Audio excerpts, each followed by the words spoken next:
Hello, everybody. Just finished Season 3, Episode 4 of The Mandalorian. Ooh-wee! Did I enjoy it? Carl Weathers, incredible director, man.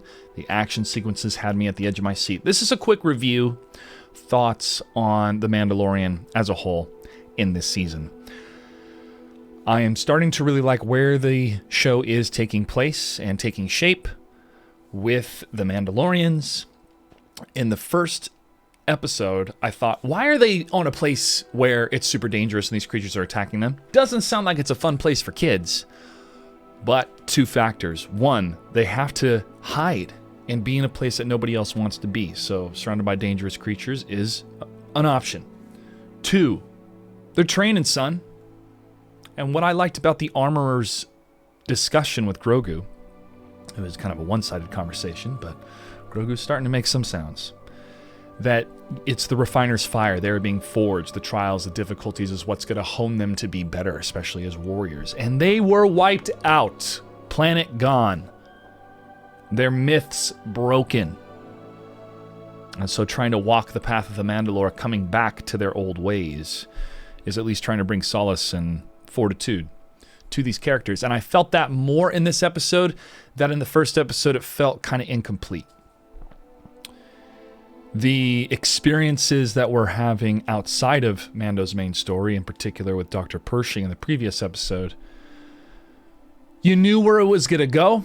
It felt like it took a little while to get there. And seeing just the sheer incompetence of the New Republic, I felt was the more important picture to paint rather than what, is happening with this doctor. We get it. It's cloning, okay? Whatever, however, somehow Palpatine has returned. That line in the Return of the Jedi. Rise of Skywalker. Oof.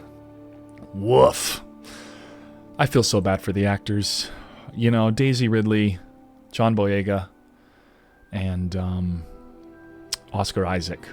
They brought everything to the table, it felt, as actors in The Force Awakens. And it painted a good picture. We had a positive vibe. But then it just got destroyed, shut down in The Last Jedi, and trying to pick up the pieces of Rise of Skywalker did not work. So The Mandalorian has been great, or as Mike from Red Letter Media says, it's a nice break from Star Wars, The Mandalorian.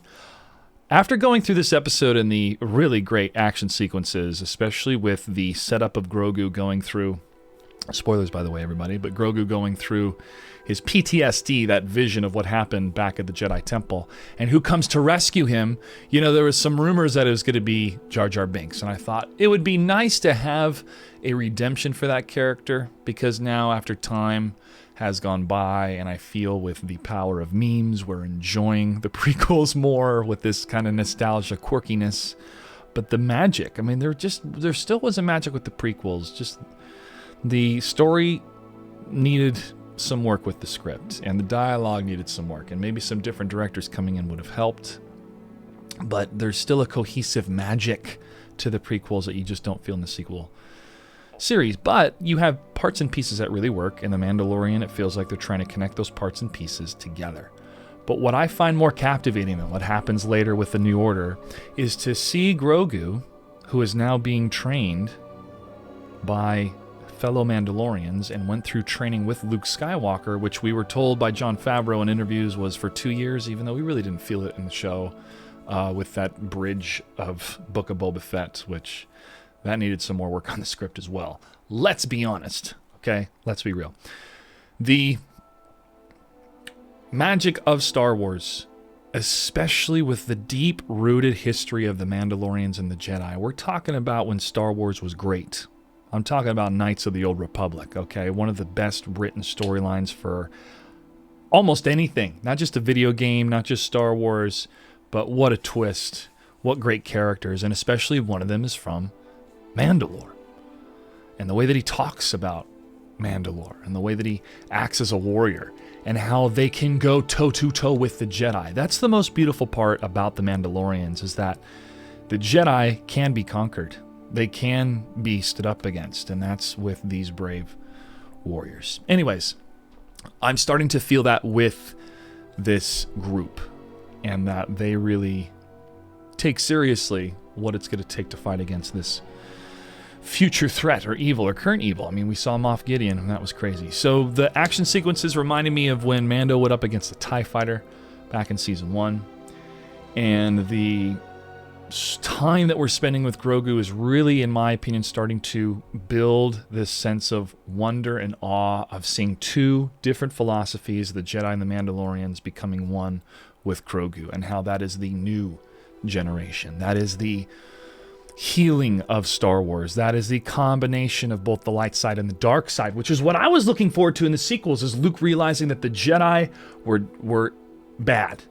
They were too dogmatic. They were too closed off. They couldn't love.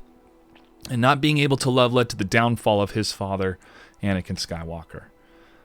It was that love that was able to be manipulated by Palpatine.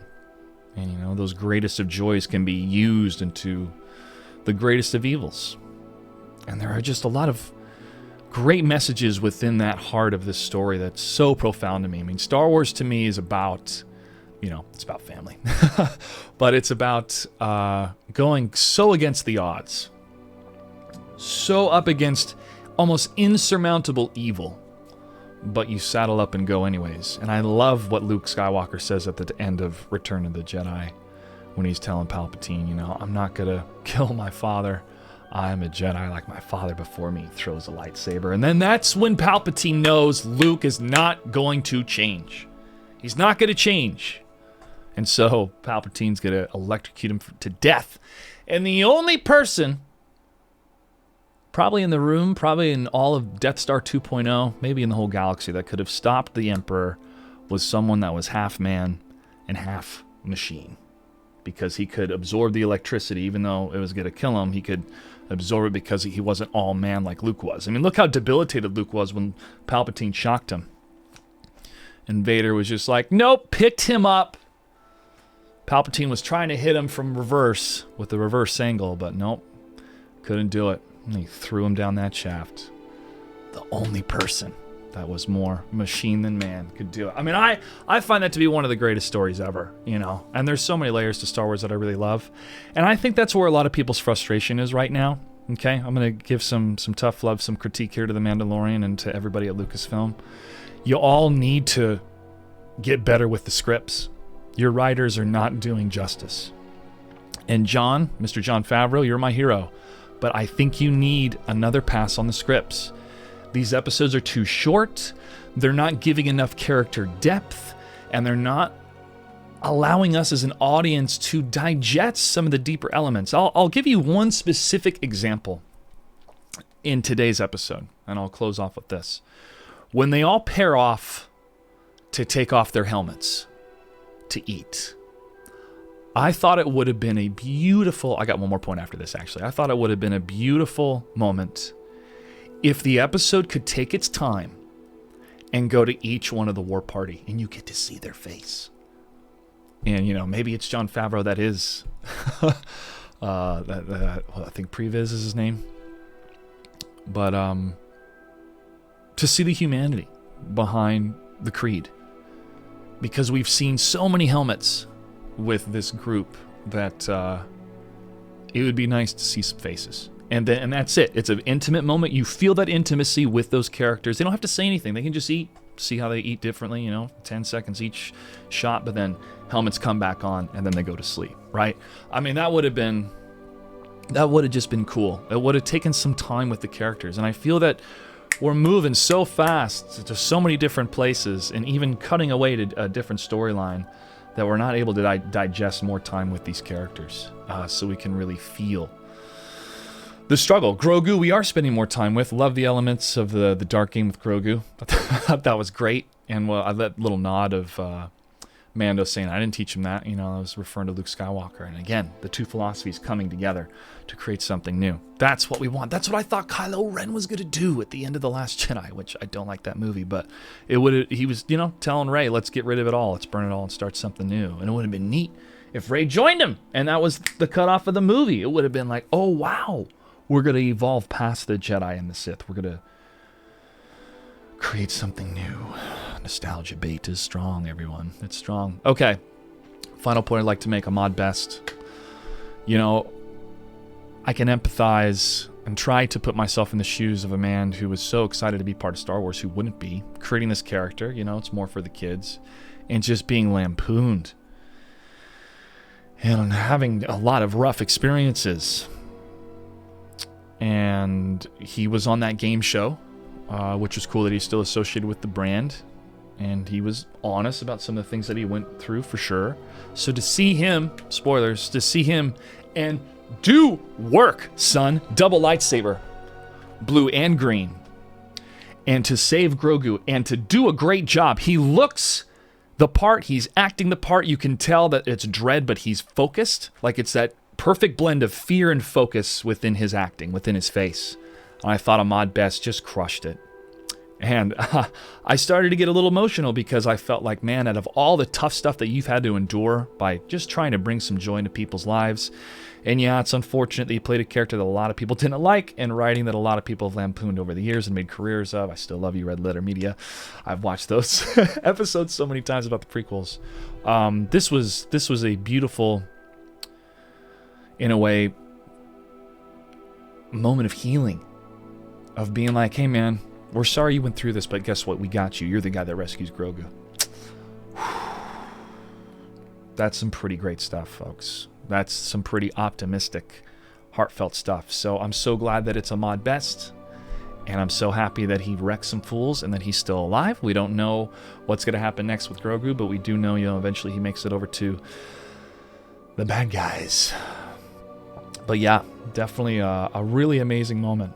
It feels like that same level of happiness of when I've been watching Cobra Kai, of like, yes, yes, having these actors come back and giving them some redemption in a way, or really showcasing their skills. All right, Carl Weathers, you did it, man. I've enjoyed every single episode that you've directed. I think the action in this was top-notch. I love the long shots. There's one shot where you see Bo-Katan's ship just go across the screen, and it's a wide shot, and go, yes, that to me is Star Wars. That is Star Wars.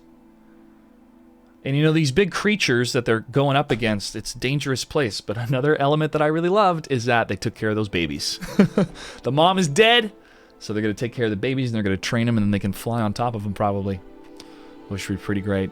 Okay, everybody, I'm really happy. I'm really happy with this episode with The Mandalorian. These last couple episodes have made me feel a bit wanting, but this one really nailed it. So I'm optimistic for the rest of the season. The episode's got to be longer. The scripts need some more work. Sometimes just the reliance on a lot of these visual effects is a bit tough, but that's why I think it's important to take some time with these characters in their armor, sitting down, eating.